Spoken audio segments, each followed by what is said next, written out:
as a developer, my goal is to change the narrative on what affordability is and what it looks like. There's a lot more of us that need affordable housing, but don't want to live in the projects. You know what I'm saying? But don't want to live in something that looks like the projects. It doesn't cost more money to design something nice, right? 1,400 square foot traditional home, you can build it for the most part as the same as a contemporary modern home. Them niggas scared to make that move. We can't relate to that.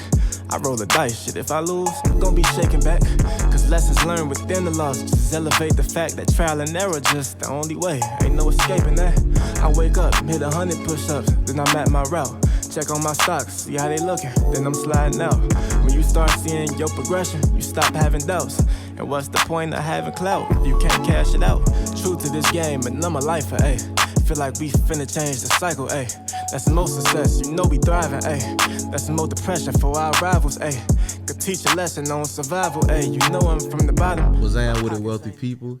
It's your boy David Bellard, and you are now tapped into your favorite show, the Black Wealth Renaissance Podcast. I'm here with my brother Jalen Clark. Jalen, how you living, dog? What's up with it, y'all? It's your boy Jalen, man. Welcome to the greatest show on earth. I'm living great, man. Finally not hot as shit in Texas. We kind of got, a little cool off. Yeah, so I'm amazing, dog. And I'm happy we got one of my favorit people. Dallas legend. We've been waiting to get on Dallas, this one. But he a legend. Yeah. He from H-Town, but you know what to do. Yeah. I'll let you do the introduction, man. All right, brother. Man. So, introduction master. Hey man, look, man. I just gotta say it, just a few words. This man really is, like, we get people out here that's doing the damn thing. And he is doing the damn thing and has been doing it well for over a decade out here in Dallas. Started out in the South Dallas area, buying property when nobody wanted to buy the shit. And now he's turned it into a multi-million-dollar real estate development empire. He has projects where he's letting our people get in on the ground level to start owning things. And we have none other than Mr. Scottie Smith. How you doing, Scottie? What's up, man? That's a good introduction, man. That's what I'm saying. That's a good introduction, man. Thank you. We're going to have to go on the road with that one. Yeah. Hey, man, I try. That's a good one, man. Appreciate y'all having me on the show, man. It's exciting, man. Love what y'all building here. Love what y'all doing. Shoot. I'm here to talk, man. And let's get it, man. Appreciate it. Hey, I definitely appreciate you coming on. This is something that's long overdue. I know. Shit, I think we connected with you almost 2 years ago now. Yeah, boy. We was doing Andre's podcast. You came through. That's a fact. Yep. And I was like, wait a minute. How the hell we don't know this man? Yeah. But I always say it's perfect timing. Mm-hmm. We don't never rush it. It's always great. Like, you have a lot of great things going on. I know I did give you an introduction. Yeah. But to just get things started, man, I'd love for you to give an audience an introduction to yourself. Yeah, man. 15-year veteran, almost 2 decades in the real estate business. Let them know. Business. Talk to them. Been doing this all of my adult life, really, since I could pay my bills on my own. This is what I've been focused on and helping to rebuild the community, be it on the real estate broker side, then got into the real estate development side. So for the most part, man, all things real estate. So buy, sell, rent, invest, all things real estate. And, really I live by the mantra of, my goal is really simple, and it's to help people.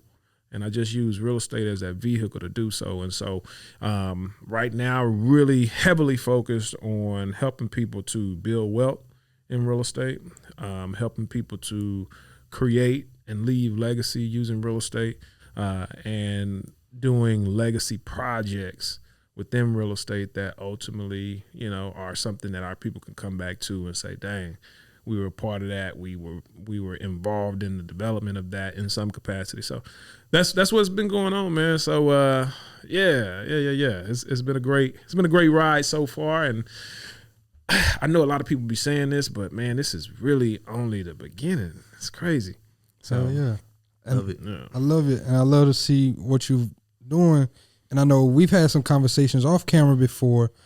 I know you got your start whenever you were in college, right? Yeah. Mm-hmm. Like you said, since you could pay your own bills, and that shit just really inspired me. It's like, damn, you had this foresight while you was in undergrad. Yeah. Can you talk about what got you started in real estate in college and how you got your start? Yeah, no. So I love telling this story, man, because a lot of times people be like, man, you know, my background or where I'm from or family's not this or family doesn't have that. I didn't grow up with a silver spoon. Neither did I, man. I have so many siblings, man. It's ridiculous.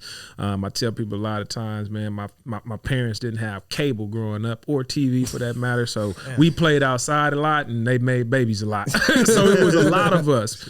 And so I came up here to North Texas, University of North Texas, originally to play football. So I was a preferred walk-on. I walked on, and then I walked back off, took my talents to the College of Business. I understand, my brother. And so went to the College of Business, thought I was going to be an accountant, enrolled into this intro to real estate class. Professor John Bain walks into the class and says, if you don't own real estate by the end of this semester, you ain't learn shit and I ain't teach you shit. And I'm like, what the hell? I ain't never had no professor talk to me you know, like that. And it was a very real conversation because I'm like, on the one hand, I'm really just trying to make A's. You know what I'm saying? Like, is that part of like the grand assignment? Am I gonna make a F if I don't get that? Mm-hmm. And so just, you know, taking the laughter in it, and I'm like, yo, if I go home right now, like I still got a curfew, and you talk about I need to own some shit by the end of this semester.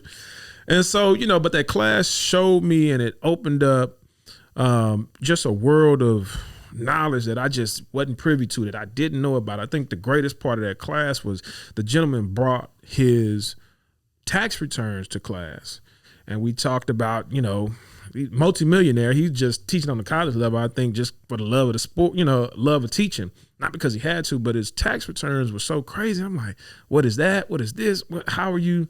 Real estate. That's how. I'm like, damn, this is wild. So I changed my major from accounting to finance with a minor in real estate. Didn't buy a property by the end of that semester, but the next semester I got a pretty good size scholarship from the College of Business. Took that scholarship money, bought a house not far from campus in what's called Southeast Denton. Bought that house and did what people know now as house hacking. Mm-hmm. You know what I mean? And so at the age of 19, I rented out 2 rooms to my close friends. And shit, man, it was just up from there. And shit, I got bit by the bug. And, you know, within 2 years, I had bought 2 more houses, you know, so I'm 2021 in college, in undergrad, you know, shit.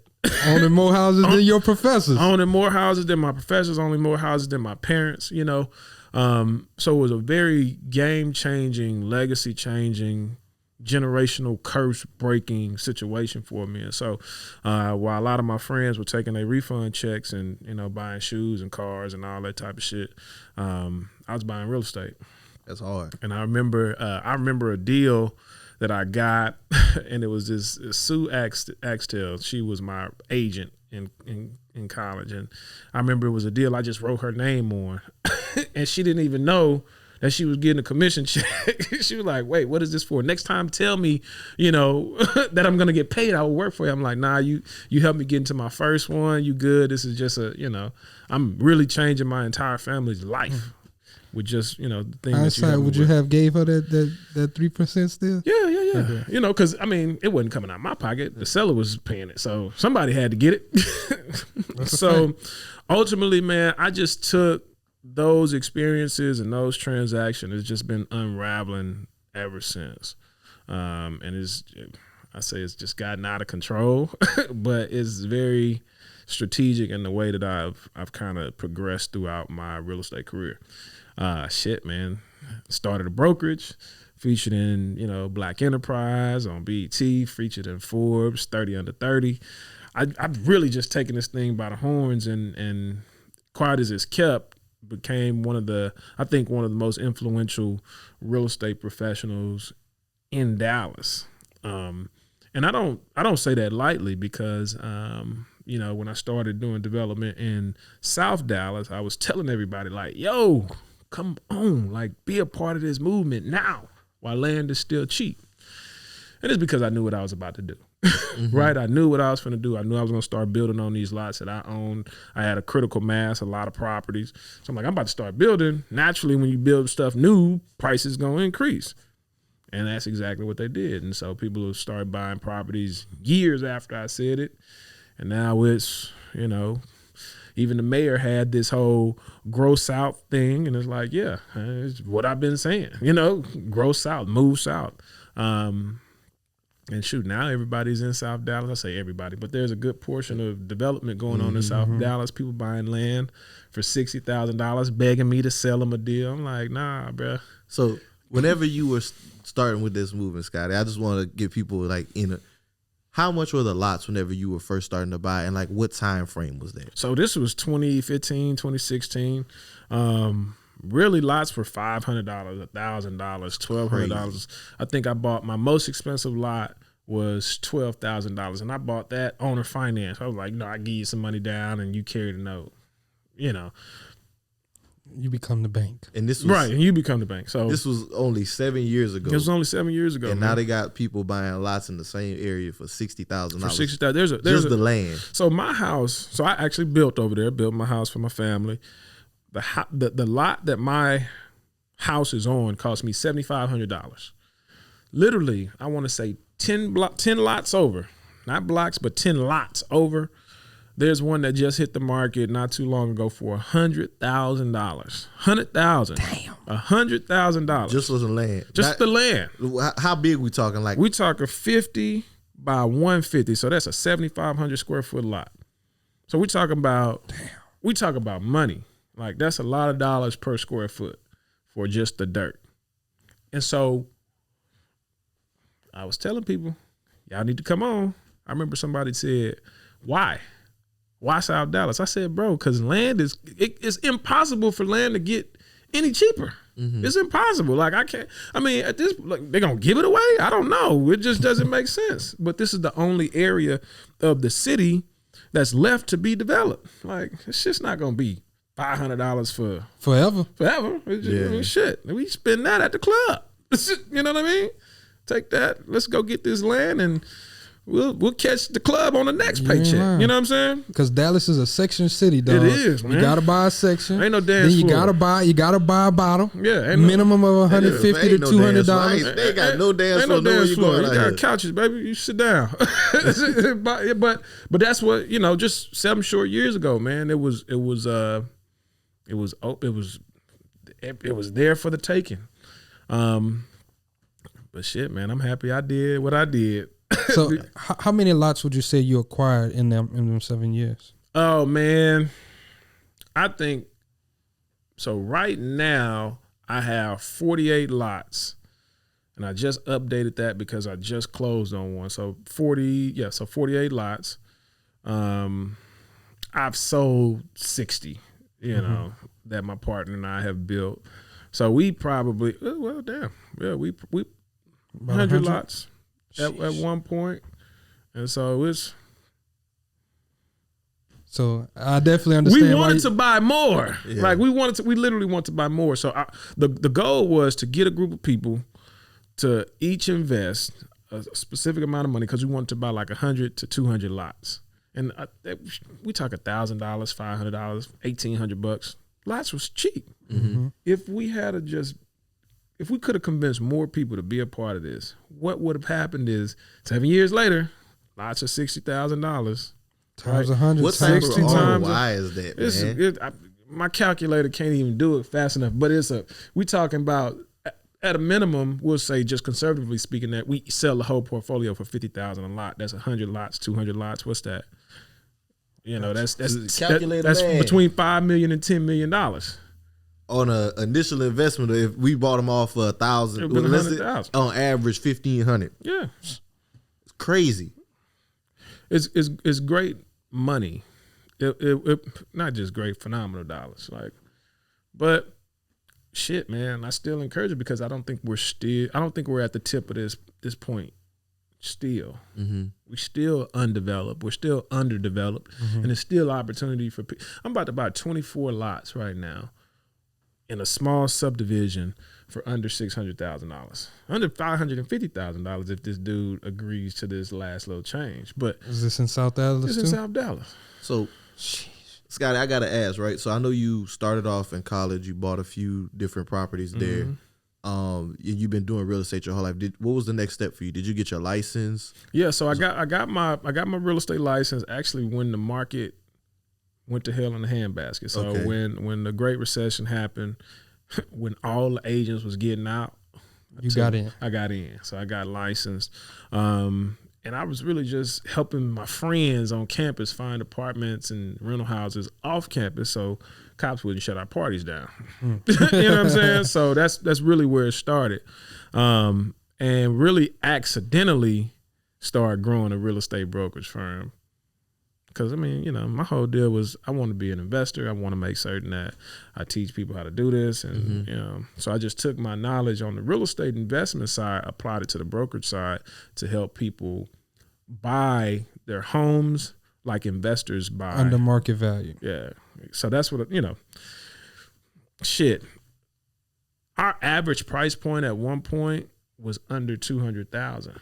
And we were doing 150 to 200 transactions a year as a brokerage. Sheesh. And so, you know, we were taking a lot of swings, you know, at the ball, but we were helping a lot of people. And, you know, I think I've had in my entire career, I've probably had 10 non-black clients. And so I'm very specific about that because there's, you know, real estate brokerage and the real estate industry is heavily dominated by white women, and that's just the demographics. I'm not making it up. It's dominated by white women, and naturally, they're salespeople. That's what it is. Your salespeople is a real estate sales license. So I took the advisor approach, and I said, all right, let me advise people on how to do this right and properly to help them build wealth. Right. And so that's what is. I don't know any of my clients who've ever foreclosed on a property. I don't know any of my clients that have ever, you know, lost a house or any of those types of things. But, you know, I take pride in that. So how do you, what you mean you accidentally built a brokerage? How you accidentally build a brokerage? Because that wasn't really my plan. That wasn't my plan of action. I wasn't trying to go in, like I had no big vision for having like the #1 real estate brokerage company in the country. Like that wasn't it. I wanted to just. So you weren't under another person. Like you started off independently. So I started with when I got my license, my professor actually held my license because you had to have a broker hold your license. And then I had the same one who got you in the game. The same one who got me in the game. Damn, that's a hell of a professor. Yeah, dog. He dope, man. He dope. I wish my damn professor would have did some shit like that. And then I actually my really close friend and mentor of mine named Aaron Ramsire, he started a company called Units of America. And that was specifically for real estate investment advisors. So that's what it was. Yeah. That's dope. And I just said, you know, I looked at him, I said, hey man, let me start the residential side. He was like, nah, I only want to do multifamily investments, which we were doing. I'm like, all right, well, I'm gonna just go off and really focus on this single family stuff. And that's like, all right, here I am. And so it just happenstance. And it's an interesting story, man, on how we get to this point. So awesome. So now I kind of want to go into, after buying the land, right? You start and go into the development side of things. So we had Derek Johnson on here recently. He was telling us like how whenever one of his first land deals, he didn't have to come out of pocket for it. He basically got the plans drawn up, was able to go to the bank, show them, hey, look, this is what I plan to do with the property. And he was able to get financing and build on that property. So I was wondering if you could like kind of walk us through that first build process. Yeah, so I'm not certain what bank he used with that. And so I'll be honest, banks will finance 100% of your build and a good percent of your land purchase. They say they will, right? But what they don't tell you is that you have to have some capital because we're only going to give you the money in draws. Okay. We're not going to just write you a check and say, bam, here's $100,000, $200,000 in your account, go build, and we hope to get that collateral. I mean, you know, get the collateral That's back. bad risk management from a bank standpoint. Right, from a bank perspective. And so they expect for you to have a plan, you know, have your plans drawn, have this, and then they expect for you to get to a certain point. Then you request the draw, and then they come and inspect it. Then they release that portion.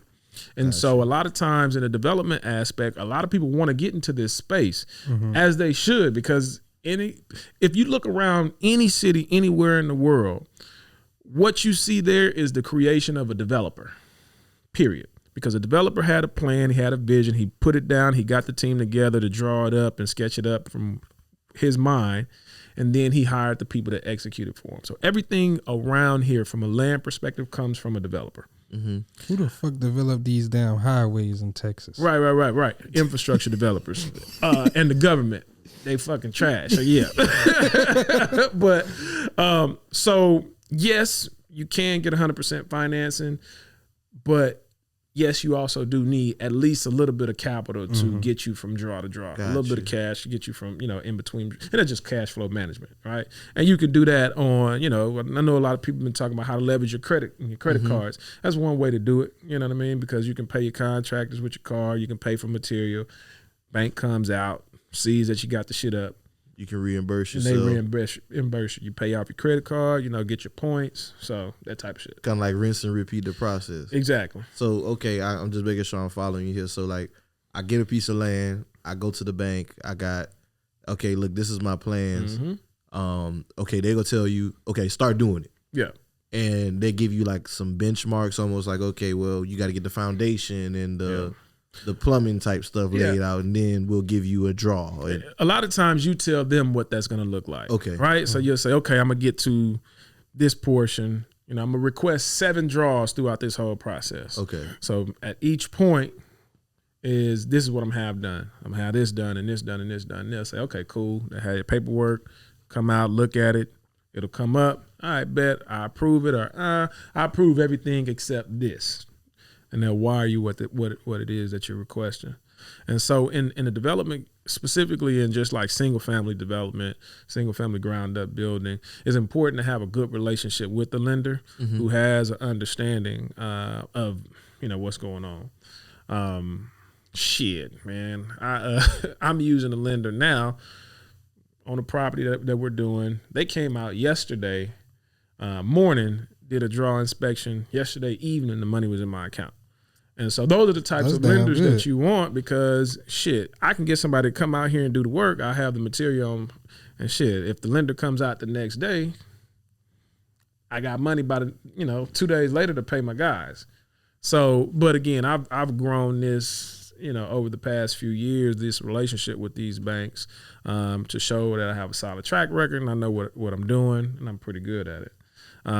This development business, once you understand the process, you learn the process, it's so much money to be made, like $70,000 to $100,000 on per flip. Yeah, I was going to ask, so can we talk through like those numbers? Because like, is it similar to like flipping almost, or is it even better because you don't have to buy the whole property at once? Right. So I like ground up development better. Here's why: because I know what's behind the walls, right? Because I put it there. You know what I mean? When you're doing flips, there's a lot of risk associated with shit, man. I hope, when I fix this foundation that I don't crack the pipes, or that, that I don't mess up anything in the walls. So for me, I like to do that because I know where everything is. I know where it goes because I'm on site with my builder, knowing exactly where things are supposed to be. And behind the sheetrock, all that shit I put there. So I know where, I ain't got no faulty wire. Right. I don't have no faulty wires. I ain't over here gambling, hoping that the pipes don't bust in the winter this time. Nah. And so if you do it right, man, you can make way more than you will on the flipping. So, and then I also, on every one of my deals, I put a developer fee in there. It might be a small $10,000, $15,000 developer fee, but that's on top of my profit. That might be money to, hold me over until the project is complete, whatever the case may be. But I always have a small. So that's included in the draw payments as well? Yep. That's smart. That's smart as hell. Yeah. So I got a question. I've seen some of the homes that you built. Where are you getting your inspiration for some of these homes, especially in the South Dallas area? Man, a guy from Houston actually designed my first property. And it was a partnership between another guy here in the city. And he was like, hey, man, I got these plans. I was like, damn, I really do like these. Let's build them. I own a bunch of property. He was like, all right, bet. Who designed these? Guy down in Houston. Man, I wish that relationship had been a little bit better. Egos got in the way. It was just like, bro, you just the designer, bro. Like, we put up all this money, my man. Like, just be cool. So he felt some way about y'all building the design? I think he felt some type of way about us building it multiple times. And, you know, with architects, they have this copyright deal, right? And most reasonable architects, if you're building something multiple times and they don't have to change anything, they might charge you just kind of a small residual fee. Almost like a royalty type shit. Exactly. They didn't have to recreate a whole plan. They didn't have to recreate it. They may have had to change the small tweaks. No, just change the address on the plans. So they got to put, every time they draft, they got to put this particular address. I didn't know that. Yeah. So it's specifically so when you turn it in to the city for permits, it shows that. Okay, yeah. So I wanted to ask you that part. I'm glad we kind of went That's to why that. I asked this question. So like, yeah, the city. So when it comes to the development process, what role does the city play in that? And like, how does that whole thing work? Like, who do you have to go talk to? Yeah. All that stuff. So it's interesting. So while we think we own our land and, you know, can do whatever it is we want on the land, there's laws that are associated called zoning, right? And so you got to make certain the property is zoned for what you want to do. And so that's the role of the city. They come in and they give you a permit that says what you're trying to build is in fact okay to build. It fits the zoning requirements. You meet all the setback requirements, how you can build it. Here's the permit. Now that process in the city of Dallas has, you know, increased from a day to 3 months. And so the city's holding up projects these days, you know, where we would have been damn near finished with projects, you know, in that 3 months. So their responsibility is to ensure that the neighborhoods, in fact, are meeting the standard requirements that's outlined in the zoning ordinance. It's some boring shit, I'll be honest. You know, they should be able to do this shit a little bit faster, but at the end of the day, you got to deal with them. And so on every deal, it's almost like the city is your partner on the front end because they tell you what happens or if you can make something happen or if you can do what you want to do. So they play a vital role in any development, man. And so you got to make friends with them even if you don't want to. So even with like the structure, like if you want to come and bring in something that's totally different, can they say, nah, that don't kind of fit the neighborhood, like the design aspects and stuff like that? So unless it's like a historic district or something like that, they can't tell you no. Okay. Right? Unless it doesn't meet the requirements of the city. Like you can build something that they think is ugly, but if it meets the height restriction, if it has the proper land coverage ratio, it has the setback requirements, we don't care what their opinion is. You know what I mean?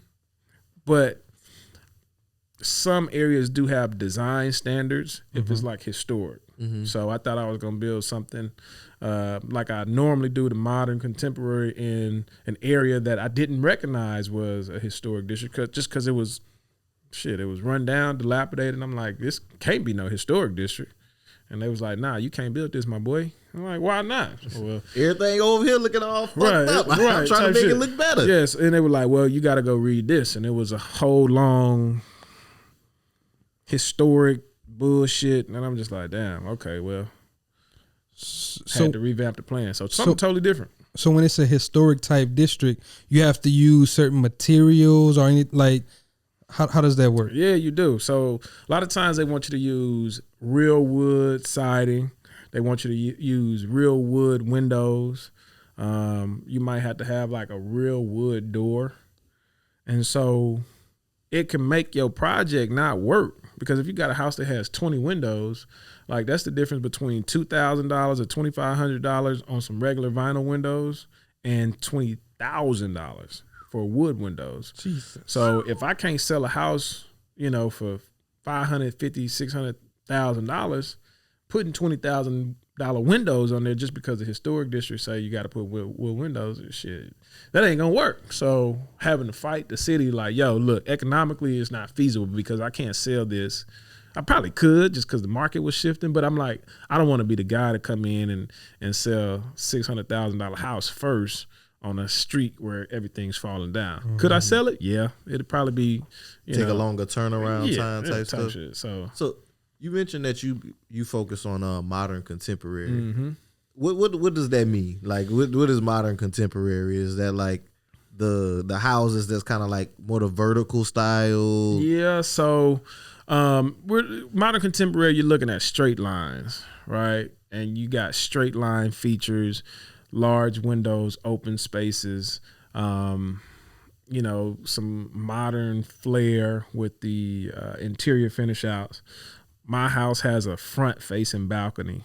You know what I mean? So I have a second story front facing balcony in an area where, you know, typically craftsmen's and, you know, other traditional style homes, kind of your historic looking homes. So you say historic look, we talking like the one you used to draw, yeah. you know, one you used to shit, draw as a kid, you know, a house, right? Yeah. So we may go with a flat roof, a metal roof, or, you know, a smaller pitch roof where it's not like you're angled. You know, it might be a little flatter. You know, we might throw some solar panels on the deal, you know, just for energy efficiency. You know, I got a 3,000 square foot house. My electricity bill is $95. So I got solar panels. You know what I mean? So, so those types of things, right? Ultimately, man, my goal is to make certain that I build unique, affordable properties. Mm-hmm. And affordability is a spectrum, right? You know, there's debates all over the world about what affordable housing is, and I'm not gonna dive into it, but I am from the school of thought that you can build affordable homes that look damn good. You know what I'm saying? Mm-hmm. And growing up, affordable housing, we thought the projects, right? It's like, damn, I don't want no affordable housing. I just shit's the projects. But when you, as a developer, our deal and our goal is to change the narrative. Well, let me not say our, because I can't speak for others, but my goal is to change the narrative on what affordability is and what it looks like. Because there's a lot more of us that need affordable housing, but don't want to live in the projects. You know what I'm saying? But don't want to live in something that looks like the projects. And so it doesn't cost more money to design something nice, right? You know, 1,400 square foot traditional home, you can build it for the most part as the same as a contemporary modern home. So, okay, what is like the typical cost of construction for a house? Man, you can't. I know it's a range. Yeah, it's a range, man. Once upon a time before COVID, we were building houses at $60, $75 a square foot. Now we're, you know, upwards of, you know, 100, 105. I've dealt with some stuff where it's $120 a square foot. Sheesh. And so inflation, you know what I mean? Shortage of labor, shortage of material. You know, it's just the nature of the beast. And so we have to make adjustments. And so, again, building affordable homes in this type of marketplace in this type of economic environment is difficult, but we get it done. You know, I get it done, and I'm happy to say I get it done. Awesome. And so I'm taking a page out of these folks from Atlanta's book. I don't know if you guys saw this, the South Park Cottages. Mm-hmm. Man, y'all need to get this brother on y'all's show, man. I think his name is Booker T. Washington. Like get the Booker fuck T. out Washington. His name is Booker T. Washington, man. I've been following him for quite some time. I actually went out to the site before they broke ground because I was real interested in it. Mm-hmm. It was a small, probably 2.5, 3 acre site in Atlanta. They're doing these, what's called a micro community, super modern luxe, man, starting at 185, max is 220, sold out in like 40 days. Brother is giving away a house. That's dynamic. I think he's changing the narrative about what affordable luxury looks like. Mm-hmm. So I like that. So I'm taking a page out of his book, and I think that's what I'm gonna do on that 5 acres I mentioned earlier. I want to do, you know, the micro home community, you know what I mean? And really figure out how to offer up. So when you say micro home, is that the same as a tiny home or is it a little different? Well, you know, a little different. Tiny homes from a classification perspective is no larger than 400 square feet. So that's what they call a tiny home. Mm-hmm. Ours will be a little bigger, but when you think about like your standard living, most people like 1,200 square feet. Mm-hmm. That's what they want. But the reality is most people that live in apartments are staying in something under 900 square feet. You ain't lying. And they're comfortable. I know they're comfortable because they're spending $2,500 plus per month staying there. You got to be real comfortable to pay that much for that kind of And you're not building no equity. And you're not building no equity. Yeah. So I'm gonna build some really dope, modern, contemporary micro homes. So that's the game plan. I don't know what I'm gonna price them for. They're gonna be under, I say, under 270. Similar, kind of like condos, but just kind of different. Kind of different. Okay. Detached. They'll be detached. Okay. Yeah. It's gonna be hard. They are. Yeah, they are. So do you own a real estate portfolio? Not portfolio, but do you do rentals as well? I know you more like on the development side, but do you have a rental portfolio as well? Yeah. So when I started buying property in South Dallas, I sold my entire rental portfolio. Really? And that's how bullish I was on it. I wanted to take all my excess capital, buy up as much land as I could. That's how you know a nigga believe in his dreams, dog. I did. And so now I'm at the point where, because we've got a change in this interest rate environment, the things that I'm building, I want to hold on to and see, what happens later on, then be able to sell it, have the end buyer paying something a little bit more affordably. But right now, the next 56 or so units, and 56, I know that's very specific, but I have a 36 unit plus another 20 that I'm working on right now. All of those I'm holding on to. So that's one of the beauties of the real estate game. They give you those options. Like you can be choose a your exit developer. strategy. You can build and buy and hold, or build and you can hold, have renters pay the mortgage, and then sell it to somebody else. Yeah. It's awesome. Man, it's so funny watching all of the new PR marketing ideas that people are putting out there, or the concepts that people are putting out there, and selling them like, I think what they call it, the Burr method, buy, what do they call it? Buy, rehab, yeah. It's buy, rehab, rent, refinance, and repeat. Yes. Yeah. I love that they've created this whole marketing behind it, because that's really where the millionaires and the multimillionaires are made, because that's all they're doing, right? They're not, they're not selling anything, so they're not paying any taxes on capital gains, because they're just pulling money out. Just recycling. It's just debt, and it's recycling and going to the next one. So I think I like that. I like what they're calling house hacking. I like that shit. That shit's dope. Man, many different ways to make money, especially when you are the developer. You own the dirt and you're putting up the structure. So you can control what happens. Kind of with development, before we pivot to the next thing I want to get to, I kind of want to talk about the Financially Invincible Challenge. Oh, yeah. Because that's something that we got coming up. This episode is going to be dropping in a week from now. So I definitely want people to know that we're doing the Financially Invincible Challenge December 5th through 9th. Yes, we're going to be having Scottie educate on how you can get started in the development game. Yes, sir. Can you run that resume off for him real quick, man? Because we ain't really say it, but I was wanting to hear it. Man, businessinabox.net. We're going to say that first. Businessinabox.net. This is the first time in a long time that I'm actually going to be teaching real estate, which is ironic because I love to teach and I love to put people on game, and I love to impart my knowledge with, pretty much anybody. So being able to sit with a group of folks that I genuinely like, with most of the guys that are on the deal, I genuinely like them. I say most, but everybody, I love y'all, man.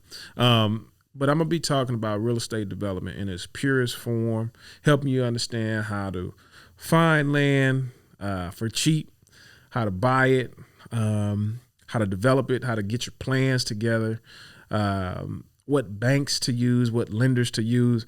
I'm going to damn near guarantee after you finish dealing with me and after you listen to what I got, that we'll have some funding lined up for you.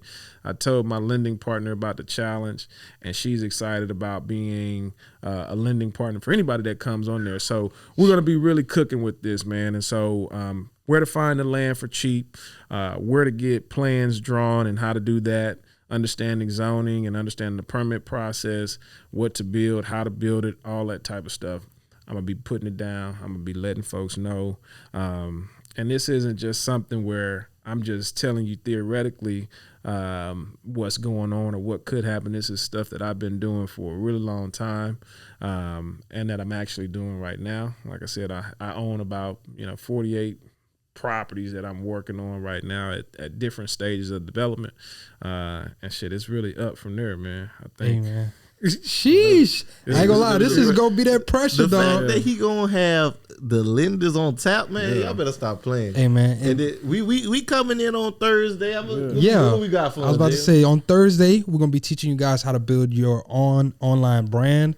For everybody who's been listening, tapping in, y'all know we've been doing this for over 4 years now. We've been in the game. We've been able to amass across all social media platforms, almost about 1 million followers. We're at about like 750,000 followers on all platforms. We've been able to monetize that, hit multiple 6-figure years back to back. Next year, I'm looking. We're gonna crank that. Yeah. Next year we're gonna crack that 7.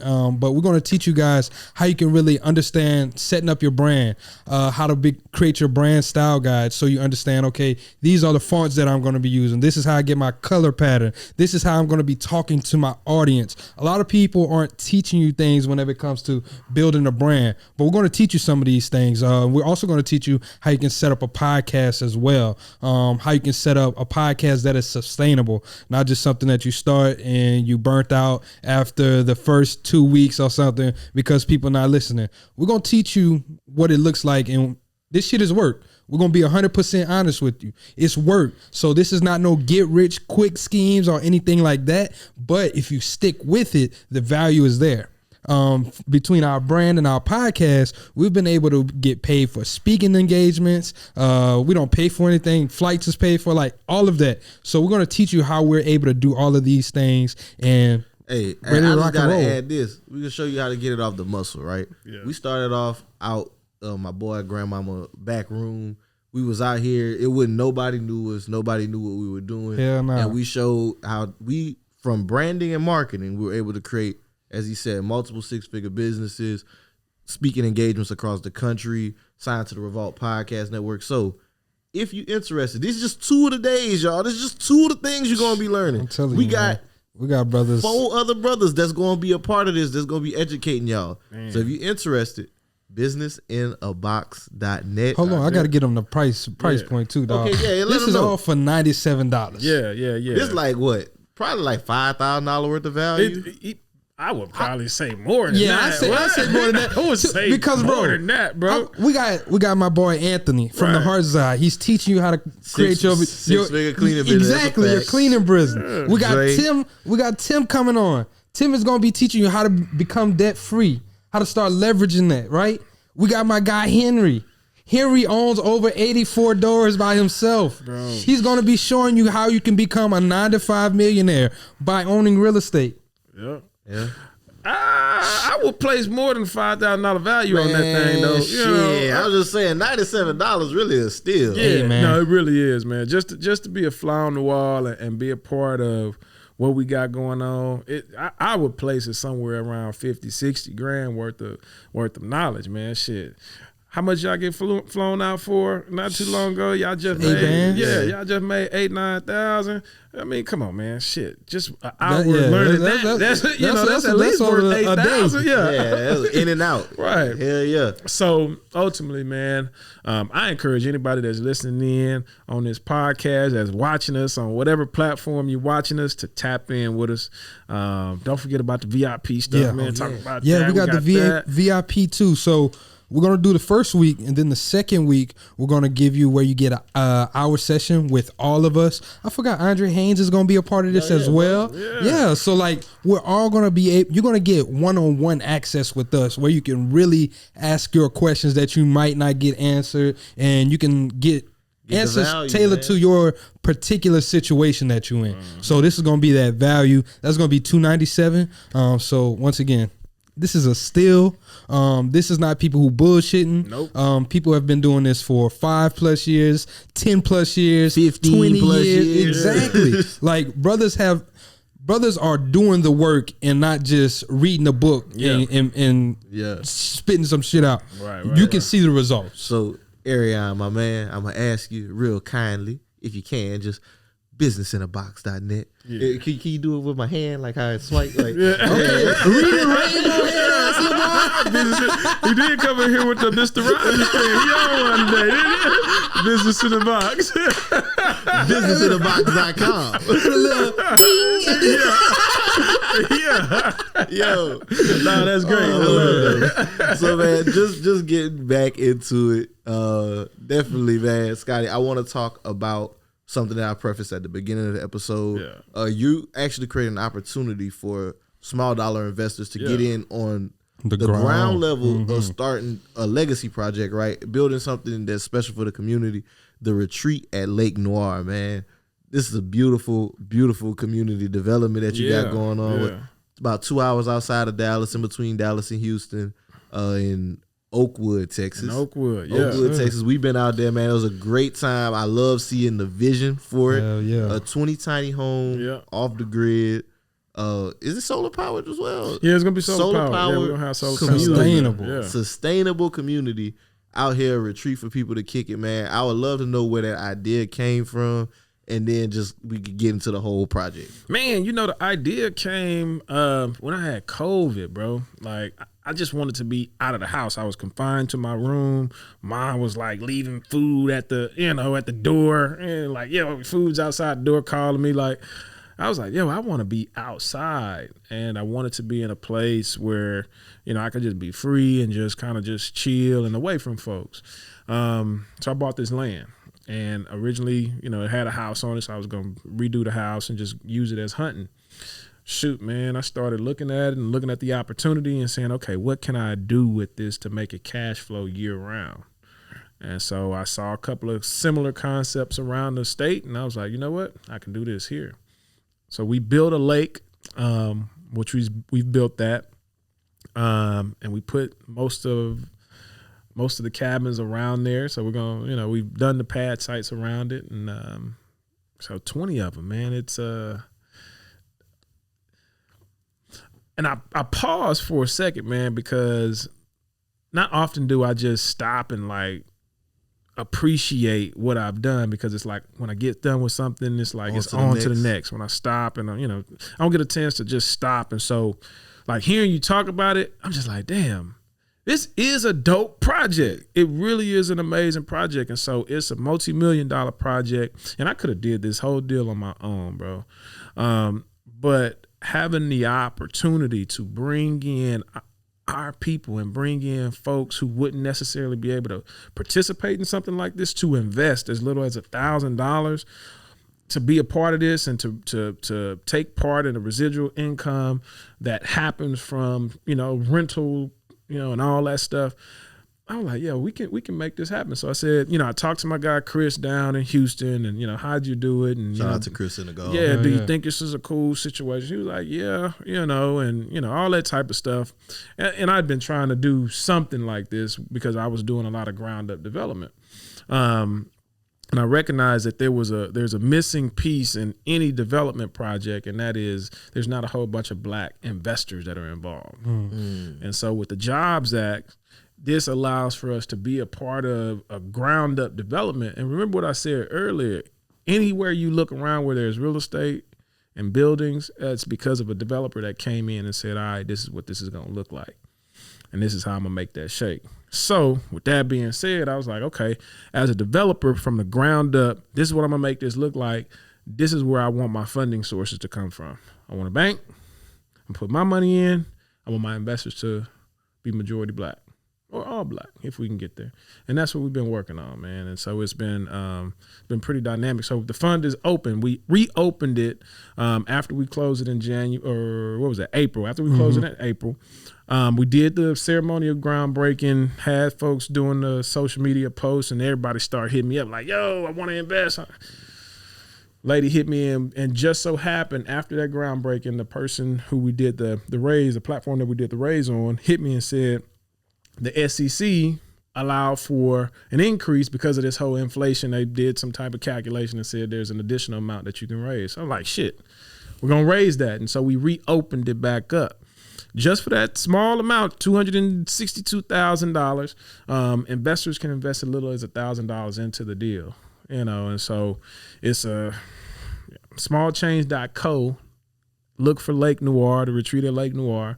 See all of the information about it, man. Going on investor tours. The first one is this weekend. Then we got 2 more in December. I anticipate, honestly, after this weekend that we will have met that goal for that small amount of raise. So you might miss out on your opportunity. You might miss out, but yeah. But that doesn't mean you won't be able to visit. Yeah. And I look at it, again, I think that project is so special because it's something that our people need, right? It's off the grid. I'm a country boy, man. I come from the country. We from Louisiana, something where you can kind of go out, disconnect to reconnect, right? You go out there, you disconnect from all the hustle and bustle, the crazy stuff. Go outside. You by the lake. You go fishing. Yeah. I'm pretty sure they got somewhere you go hunt if you into that. I ain't no hunter, man. That ain't my thing. But like you can go and just get away and enjoy yourself. And I mean, it was 20 tiny homes. They got some space between them. You just kind of in your own little zone. Yeah. No, it's a beautiful setup out there. We got a creek that splits the property, so we built a bridge. So y'all finally got all of that cleared and stuff? Yeah, so we cleared the creek, built the bridge across there. So when you go on the other side, there's a bunch of the cabins that'll be sitting up kind of high up and just overlooking everything. So it's beautiful, man. It really is a beautiful sight. I'm excited about my target for the grand opening is at the end of the first quarter. And so we're going to be going and moving fast. Once this thing closes on the raise, we're going to be rocking and rolling.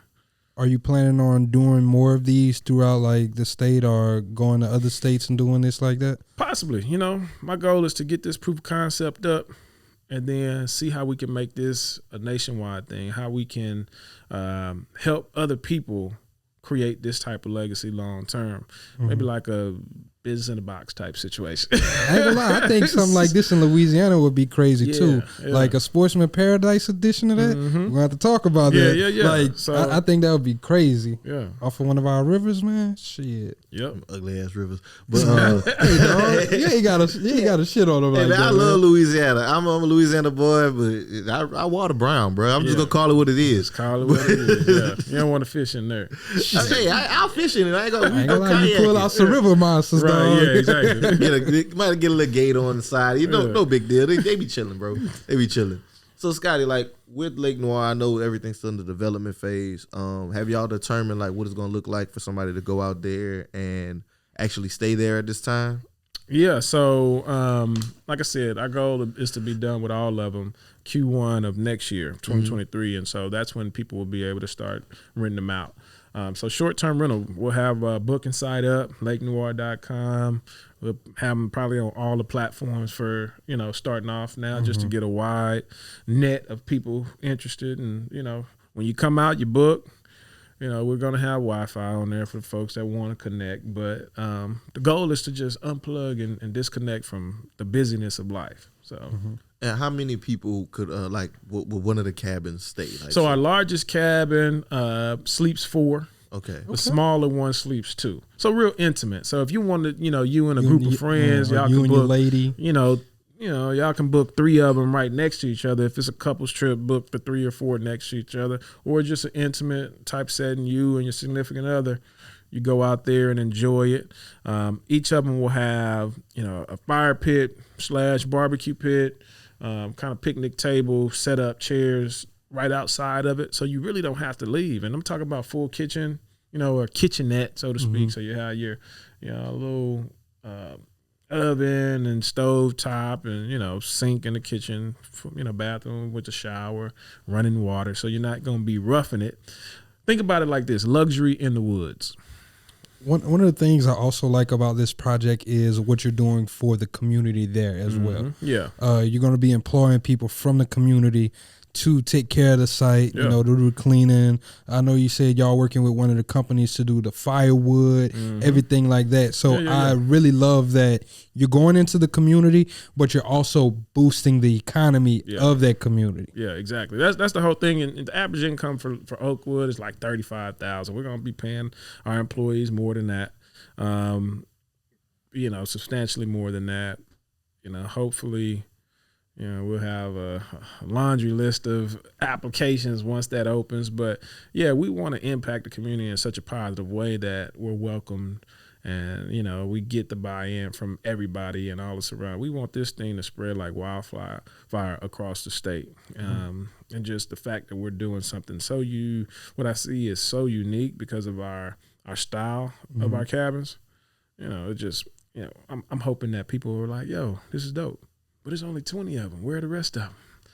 I'm like, hey, man, just pay attention. There might be another 100 that another pop one up somewhere. popping up near you. Yeah, so that's kind of the goal. Have y'all kind of came up with a price of what it's going to be per night, anything like that? Anywhere between $150 and $200 a night. Okay. That's where we're starting off right now. So it's a little less than what a lot of the other tiny cabin type situations go for across the state. So we'll see. It might be room for an increase, but modestly speaking, that's where we'll be. Hey, I know where I'm going to be next 4th of July. That's all I got to say. I'm out there at Lake Noire kicking it. We got the fire pit. I'm trying to be there in the cold time. It's the perfect time right now, too. Like, you know, so the cold, this is the perfect time. This is the cuddle weather. Hell yeah. And then you're also going to be able to see like the stars and everything because it's so far out the city. Like it's going to be a great time, y'all. Yeah. That's awesome. So Scott, I kind of still want to change gears again. Talking about the real estate market now. I know recently the Fed, I think it was announced, I'm starting to see a lot of real estate developers or brokers talk about the Fed announced that interest rates are actually falling right now after the most recent rate hike. So just kind of getting from somebody in the game, what's your opinion and outlook on the industry right now? Oh man, it's kind of turbulent, but if you're doing things the right way, you can still win. You can win in real estate in every single market, right? So as a buyer, right, if you're a savvy buyer and you decided to wait until prices decreased or, until you could have a little bit more flexibility, that's cool. You may pay a little less for your home, but you'll have a larger mortgage payment right now because rates are high. But that's not a bad thing because what goes up must come down. So if you can refinance out of a 7.5% interest rate or a 6.9% interest rate, you can't refinance out of a $100,000 over ask price. You can't refinance out of that. Yeah. And so as buyers, think of it that way. As sellers, good luck. Do what you need to do to get people to buy your home. Offer 2-1 buy downs, contributions. What's a 2-1 buy down? That is a way for a seller to contribute towards paying down the buyer's interest rate for a couple of years. And so it's just a way to, hey, look, we'll pay for the 2-1 buy down if your mortgager has that. So there's different ways. From an investor standpoint, it's a little tight on the numbers. So if you're buying properties, holding them for rent, like it's a little tight right now just because rates are higher. So you got to do different things. You got to make certain that you're buying properly. You're not overpaying like folks were doing, a couple of years back. The low interest rates, people got used to them 2% interest rates and started paying 2.5%, 3%, $100,000 over a house. That's crazy. No inspection, no nothing. Yeah. No equity either. So real estate in every single market, there's millionaires to be made. No matter what the interest rates are doing, you just buy right, understand what your exit strategy is, and execute that.